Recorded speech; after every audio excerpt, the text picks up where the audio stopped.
خبر شامل کرتے ہیں فتح پور سے۔ گندم کی فصل کو تیار کرنے سے پہلے کسان کن کن مراحل سے گزرتا ہے، جانتے ہیں فتح پور سے ہمارے نمائندے رانا فاروق احمد کی اس رپورٹ میں۔ جی بالکل،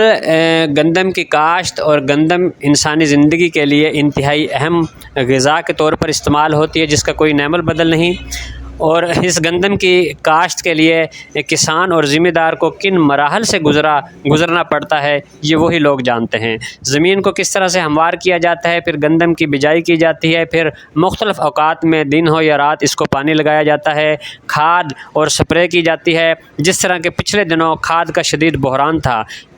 کسانوں نے کس طرح سے کن مراحل سے گزر کر اپنی فصلوں کو تیار کرنے کے لیے انہوں نے کیسے کھاد وصول کی، یہ سب لوگ ہی جانتے ہیں۔ اور پھر اب جب یہ فصل تیار ہو کر ہمارے سامنے ہمیں نظر آ رہی ہے، یہ ڈھیریوں کی شکل میں، یہ سٹے جنہیں بالیاں بھی کہا جاتا ہے، سٹے بھی کہا جاتا ہے، ان گندم کی ان ڈھیریوں کو یہ ذمہ دار اپنے کندھوں پر اٹھا کر، یہ ٹریکٹر چلا ہوا ہے اور یہاں پر یہ مشین لگی ہوئی ہے، اس مشین میں ڈالا جاتا ہے۔ اور آج کل جو شدید بحران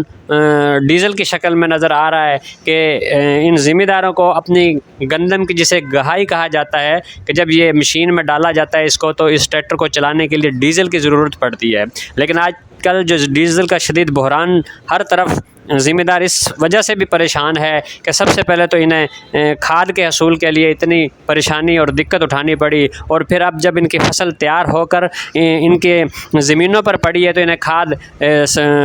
کے بعد ڈیزل ملنا جو ہے ان کے لیے ناممکن سی ہو رہا ہے۔ اور اس وجہ سے یہ ذمہ دار بیچارے کینے ہاتھ میں اٹھا کر مختلف پٹرول پمپوں پر یہ لین بنا کر قطاروں میں کھڑے ہو کر یہ ڈیزل کے حصول کے لیے کوشش کر رہے ہیں۔ یہ مشین اور یہ ٹریکٹر، یہ ڈیزل کے بغیر اس کا چلنا ناممکن سی بات ہے، اور جب تک اس میں ڈیزل نہیں ڈالا جائے گا تب تک یہ مشین نہیں چلے گی، اور جب تک مشین نہیں چلے گی تب تک اس گندم کی گہائی نہیں ہوگی۔ اس طریقے سے یہ ذمہ دار بیچارے انتہائی مشکل اور انتہائی شدید تکلیفیں اٹھا کر اس فصل کو تیار کر ہم تک پہنچاتے ہیں۔